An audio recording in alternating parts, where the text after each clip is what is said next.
Hello everyone, आप सब कैसे हैं। मैं उम्मीद करता हूँ कि बहुत अच्छे होंगे और अपनी पढ़ाई को बहुत अच्छे से कर रहे होंगे। मैं Akash Kumar Wadara ICT virtual classroom में आपका बहुत बहुत स्वागत करता हूँ मेरे प्यारे बच्चों। जैसा आपको पता है मेरे प्यारे बच्चों, बेसिकली 7th क्लास है हमारी और 7th क्लास में हम लोग देख रहे हैं, आपका टॉपिक है हमारा वायु। वायु मतलब सांस लेने वाली वायु या नॉर्मल हवा, या फिर आप हवा में उड़ रहे हैं, आप इस तरह की हवा की बात करते हैं। नहीं, ये हमारे पर्यावरण से संबंधित मौसम घटनाएं जो होती हैं उसकी हम लोग इसमें आपका बात कर रहे हैं। ठीक है, तो इतना चीजें हो चुकी थी। सप्ताह मंडल, आयान मंडल, बाह्य मंडल, इन सभी मंडलों को हम लोग देख चुके थे। अब जो है यहाँ से आगे बढ़ेंगे।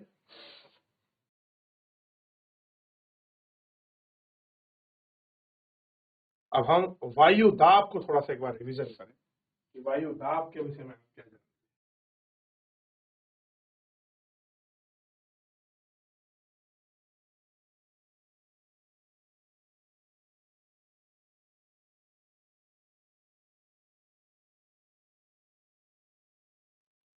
देख लिया, वायु दाब को देखा।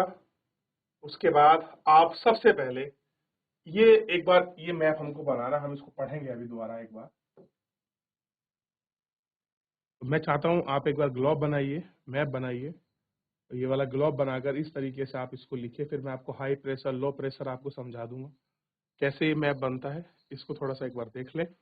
और उसके साथ जो पवने हैं ये आपको देखना है कि कहाँ पर आपका पवने हैं, स्थायी पवने कौन सी है, मौसमी पवने कौन सी हैं।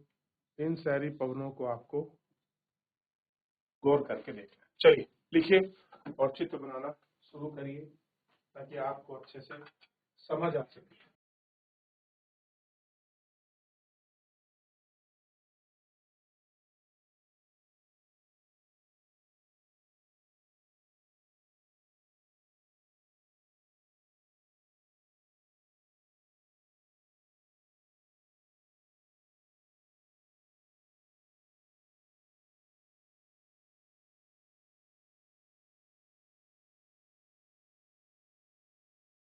देख लिया आपने, आगे बढ़ जाए।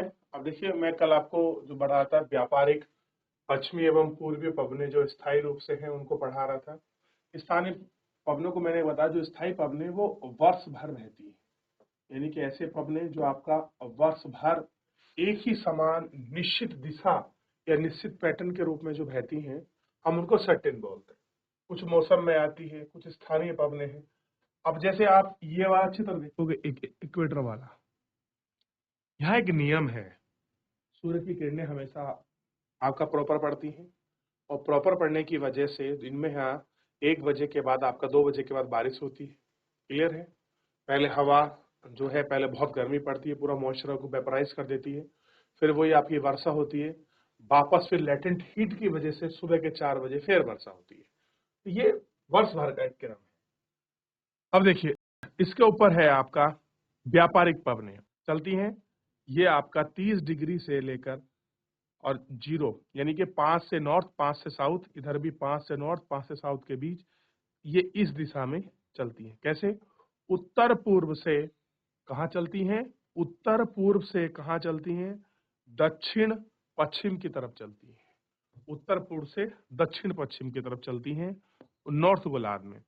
और आप इधर देखोगे आपका उत्तरी गोल दक्षिणी गोलार्ध में, तो आपको समझ आएगा कि दक्षिणी गोलार्ध में ये हवा पूर्व दक्षिण पूर्व से उत्तर पश्चिम की तरफ चलती है। तो ये हवाओं की एक निश्चित दिशा है। क्या है? निश्चित दिशा है। तो व्यापारिक हवाएं कैसे चलती हैं? इस रूप में चलती हैं। ये हैं व्यापारिक पवने। ठीक है, ये दक्षिणी पूर्वी पवने, इनको कहते हैं उत्तर पूर्वी पवने, क्योंकि ये उत्तर पूर्व दिशा से आ रही हैं। ये दक्षिण पूर्वी पवने हैं, दक्षिण पूर्व दिशा से। इसके बाद 30 से 35 के बीच है अश्व अक्षांश, जिसको हॉर्स लैटिट्यूड कहते हैं। ये हॉर्स लैटिट्यूड आपको दोनों गोलार्धों में दिखाई देगा। ठीक। अच्छा, इसके बाद 35 से और 65 के बीच का जो क्षेत्र है, ये है आपका पछुआ पवनों का, जिसको हम वेस्टर्लीज विंड कहते हैं। क्या कहते हैं? वेस्टर्ली विंड्स कहते हैं। और ये कैसे चलती हैं? ये आपका ध्यान देंगे, ये आपका दक्षिण पश्चिम से उत्तर पूर्व की ओर, यानी कि जस्ट व्यापारिक पवनों के अपोजिट जिस दिशा में आ रही हैं, ये व्यापारिक पवनों के अपोजिट दिशा में जा रही है। देखिए, दिख रहा या आपको है स्पष्ट दिखाई देगा?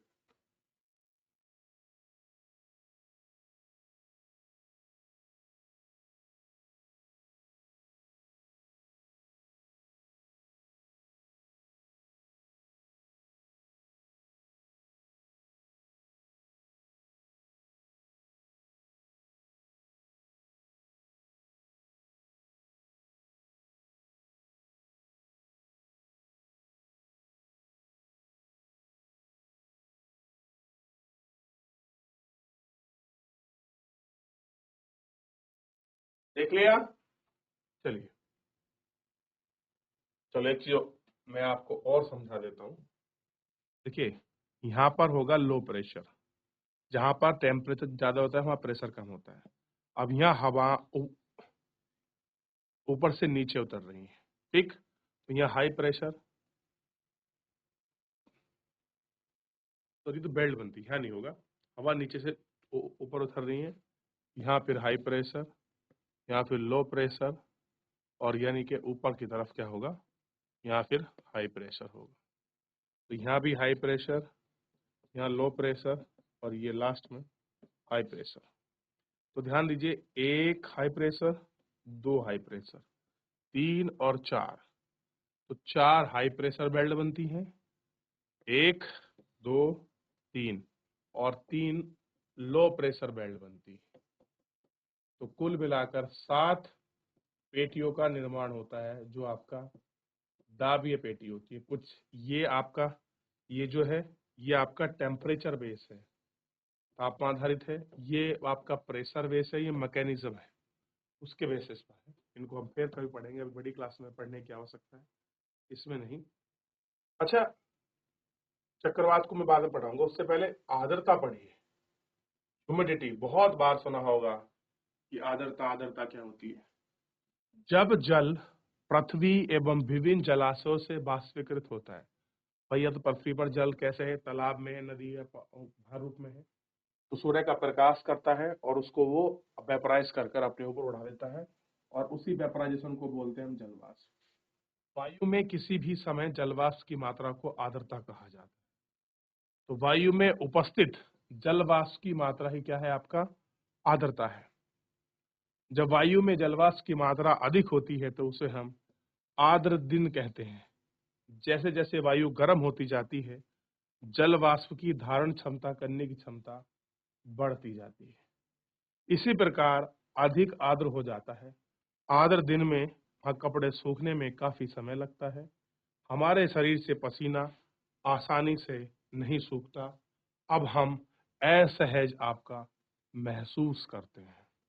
क्या करते हैं? असहज आपका महसूस करते हैं। जलवाष्प ऊपर उठता है, ठंडा होना शुरू हो जाता है। जलवाष्प संघनित होकर ठंडा होकर जल की बूंद बनती है।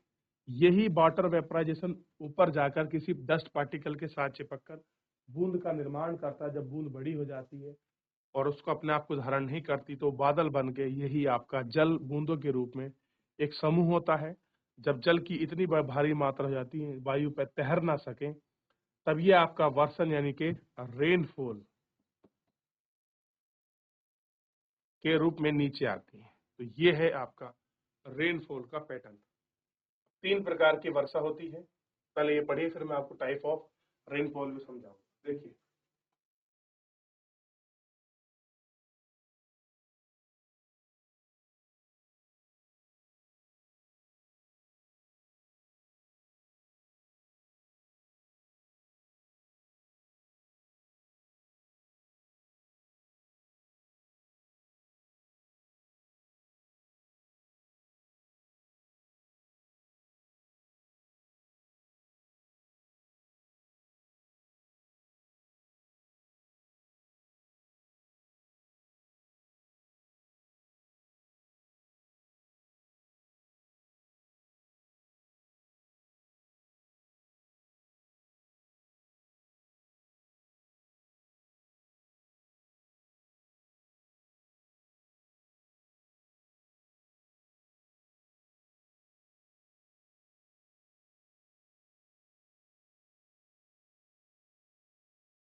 तो वेपराइजेशन कैसे होता है, जलवाष्प कैसे बनती है, कैसे ऊपर उठती है, कैसे धारणता बढ़ जाती है, किसी पार्टिकल के साथ मिलकर वाटर कंडक्ट करके इकट्ठा हो जाता है, फिर वेपराइजेशन होता है, फिर उसी वही वाटर फॉर्म में नीचे गिरता है। जब टेम्परेचर अचानक नीचे गिर जाए, डीप कौन से चल जाए, तो वही पानी आपका बर्फ बन के गिरता है। तो ये सारी चीजें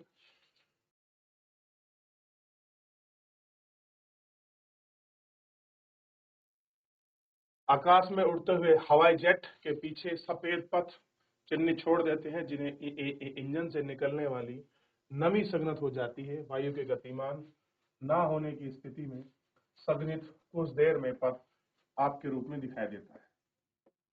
धरातल पर जल के रूप में गिरने वाला वर्षण जल वर्षण कहलाता है। जल भौम जल वर्षा जल के ही प्रमाण होते हैं। पौधे जल संरक्षण की मदद करते हैं। वह पार्श्व को काट देते हैं और वर्षा में अनावृत पहाड़ के बहते हैं और नीचे के इलाके का कारण बनते हैं। क्रिया विधि के आधार पर वर्षा को 3 प्रकार के होते हैं: संवहनी वर्षा, पर्वतीय वर्षा और आपका चक्रवातीय वर्षा। तो 3 रूपों में देखते हैं। कंडक्शन रेनफॉल को अभी मैं आपको समझा दूंगा। टाइप ऑफ आपका जो आप पर्वतीय, इसको भी, और चक्रवात को भी। तीनों का प्रकार अलग अलग है, थोड़ी सी इसमें कुछ आपका रिलेटिविटी है, उनको हम देखेंगे। तो मेन यही है कि अगर आपने कंडेंसेशन को अच्छे से पढ़ा है, जलवाष्प का वर्षा तक का सफर आपने पढ़ लिया है, आपको वर्षा क्लियर है हो कैसे रही है, तो तीनों स्टेप आपके बहुत आसानी से क्लियर हो जाएंगे। Not a big task, not a big deal. Clear है?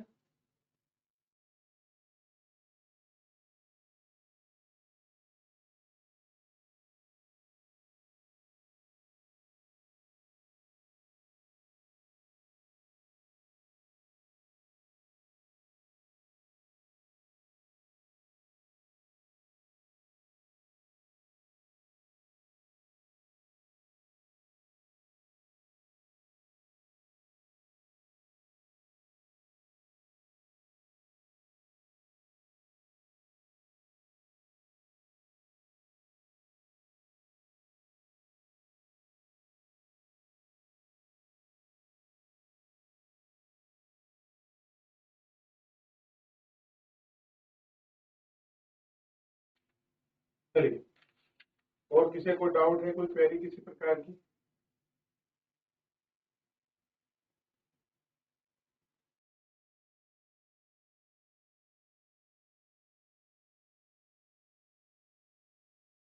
चलिए, टाइप ऑफ रेनफॉल समझ लेते हैं। रेन सबसे पहले नीचे शुरू करते हैं संवहनी वर्षा।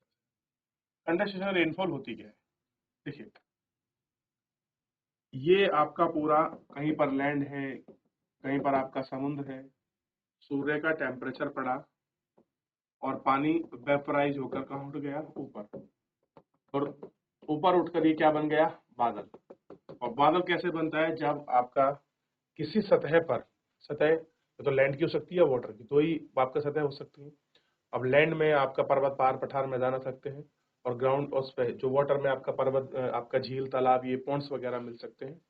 तो जब पानी गर्म होता है तो जलवाष्प के रूप में जाकर ऊपर उठकर किसी अ, धूल कण के साथ वो आपका क्या बन जाते हैं? तो बादल बन जाते हैं, या फिर वो किसी के साथ जुड़कर आपका पानी का यानी कि एक बूंद बनाते हैं।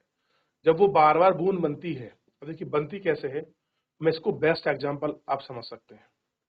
कभी आप पानी गर्म कीजिए, आप इंडक्शन पर रखकर, गैस पर रखकर, और उसकी कुछ हाइट पर ऊपर आप एक आपका प्लेट रख दीजिए।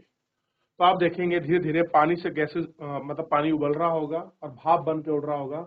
उस प्लेट पर देखेंगे तो उस प्लेट की सतह पर पानी टकरा जाएगा और साथ में कुछ बूंदें बनेंगी। जब बूंदें बड़ी हो जाएंगी तो कुछ देर के बाद वो नीचे गिर जाएंगी। सेम ऐसा ही प्रोसीजर, ऐसी ही चीजें।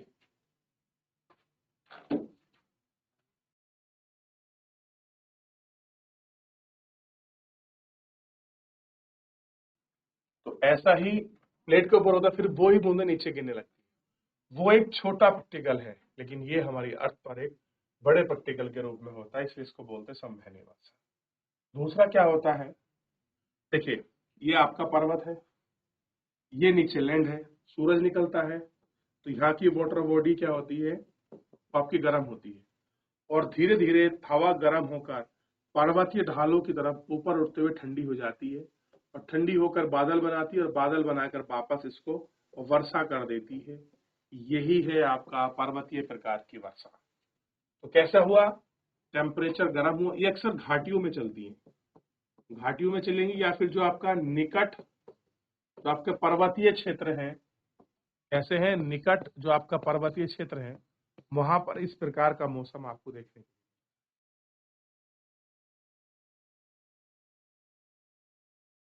तो इस प्रकार की वहां देखने के लिए मिलता है।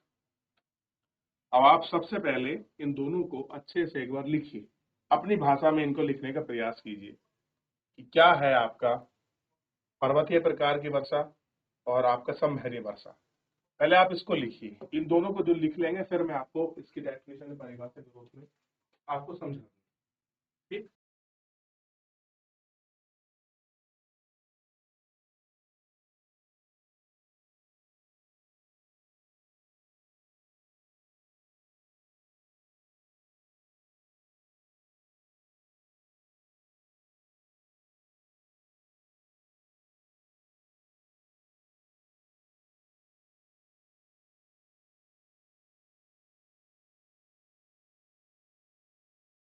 देख लिया आपने।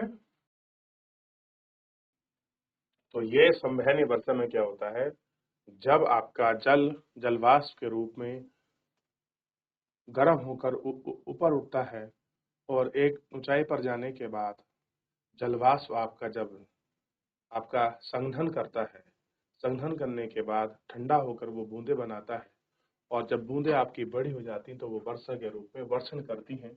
इसी वर्षा को हम संवहनीय वर्षा कहते हैं। पर्वतीय प्रकार की वर्षा में अक्सर ये वर्षा हमें पर्वत, पहाड़ों और घाटियों के नियरेस्ट हमको देखने के लिए ज्यादा मिलती है।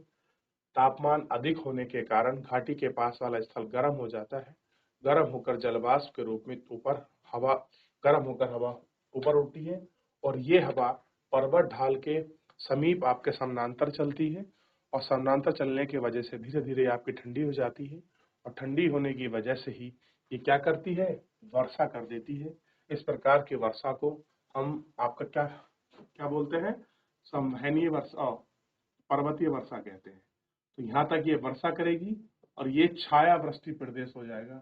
यहाँ ये वर्षा नहीं करती, तो इसलिए यहाँ पर सूखा मिलेगा और यहाँ पर वनस्पति कैसी मिलेंगी, हरी भरी मिलेगी। तो यही प्रकार है और यही कारण है आपका वर्षा का, जिसको आप देख रहे हैं। ठीक, इसके बाद अब चक्रवातीय वर्षा की बात करते हैं।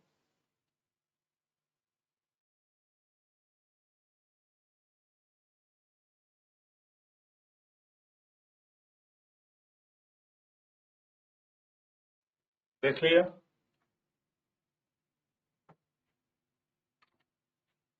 अब चक्रवातीय वर्षा बड़ी आसान है, इसको आप ढूंढिए, अभी मैं आगे पढ़ाऊंगा।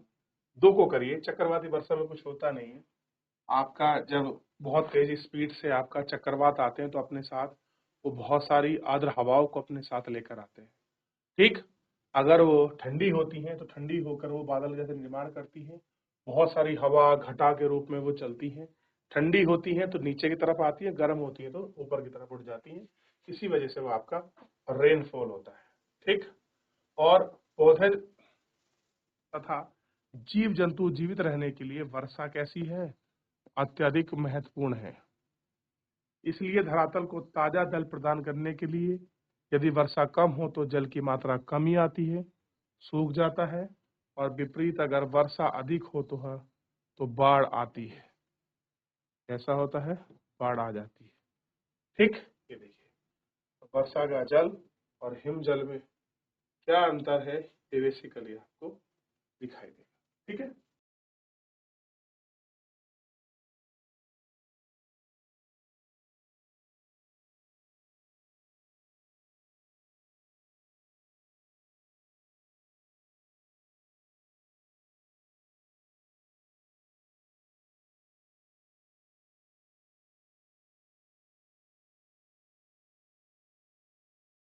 देख लिया।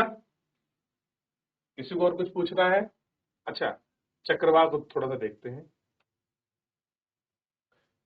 चलिए बाकी सब पढ़ लीजिए, इतना मैं ध्यान से बताता हूँ। चक्रवात फलस्वरूप लगातार 3 दिनों तक भारी वर्षा होती है, मतलब चक्रवात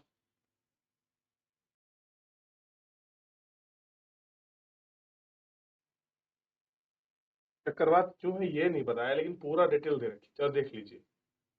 भारत के पूर्वी समुद्री तट में उड़ीसा में स्थित बंगाल की खाड़ी से उठने वाले चक्रवात खतरा बन रहे हैं। 17 से 18 अक्टूबर 1999 में 5 जिलों में चक्रवात आया। 29 अक्टूबर 1999 को एक महाचक्रवात आया जिसने राज्य के बड़े भाग में तबाही मचाई। पवन का वेग, वर्षा, ज्वार या प्रचंड हानि हुई। 260 किलोमीटर प्रति घंटा की वेग से चलने वाली 36 घंटे से अधिक तक ये चलती रही और तीव्र गति से पवन के पेड़ों ने पवनों को उखाड़ दिया, कच्चे घर नष्ट हो गए।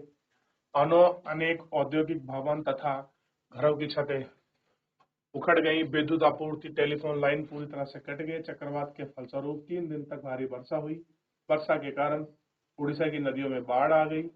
चक्रवातीय वर्षा के कारण उठी ज्वारी तरंगे ने 20 किलोमीटर तक में फलस्वरूप तटीय क्षेत्रों में भयंकर तबाही मचाई और अचानक 7 से 10 मीटर की ऊंची ज्वार तरंगे आ गई। इसके कारण खाड़ी में धान की फसल पूरी तरह से नष्ट हो गई। मान लीजिए ये कोस्टल एरिया था, अब पहले यहाँ तक आती थी, अब वो यहाँ तक घुस गई 10 किलोमीटर अंदर तक। इतना धान था, अब जहां धान के नॉर्मल जो 7 फीट यानी कि पूरा धान को उन्होंने आपके गला दिया और आपका सड़ा दिया। 25 अक्टूबर 1999 में पोर्ट ब्लेयर के निकट यानी कि अंडमान निकोबार द्वीप समूह का मिड का जो पार्ट है वो पोर्ट ब्लेयर है, उसमें थाईलैंड की खाड़ी में अब अवदाब नामक चक्रवात उत्पन्न हुआ और धीरे धीरे चक्रवात की दिशा बढ़ती गई। गहनता होकर महाचक्रवात का रूप धारण कर लिया। 29 अक्टूबर को सुबह 10:30 बजे उड़ीसा में इंझोरसा बॉलीवुड क्षेत्र प्रभावित हुआ। इसमें महाचक्रवात ने भुवनेश्वर, कटक और 28 तटीय नगरों में बर्बाद कर दिया। लगभग 130 लाख लोग प्रभावित हुए। बहुत बड़ी संख्या में पशुओं की मौत हो गई। धन, सब्जी, फल के फसलों की भारी नुकसान हुआ। ज्वारीय प्रकोप उत्पन्न हुआ। लवणता के कारण भू क्षेत्र उपजाऊ हो गया। साल, सागौन, बांस के आपके बाग बन गए और विशाल भू क्षेत्र नष्ट हो गया। ठीक, और इस तरह से मैंग्रोव्स वन धीरे धीरे आपका लुप्त होते चले गए। तो आप ये कंडीशन है जब किसी जगह कोई आपका प्राकृतिक चक्रवात आता है तो कैसे अपना इफेक्ट और इम्पैक्ट छोड़ जाता है। क्लियर है? चलिए, तो फिलहाल इतना हमने देखा। तो मेन है इसमें temperature, pressure, type of rainfall, उनको ध्यान रखिए। बाकी चक्रवात आपको न्यूज में मिल जाते हैं। तो फिलहाल चैप्टर समाप्त है। धन्यवाद।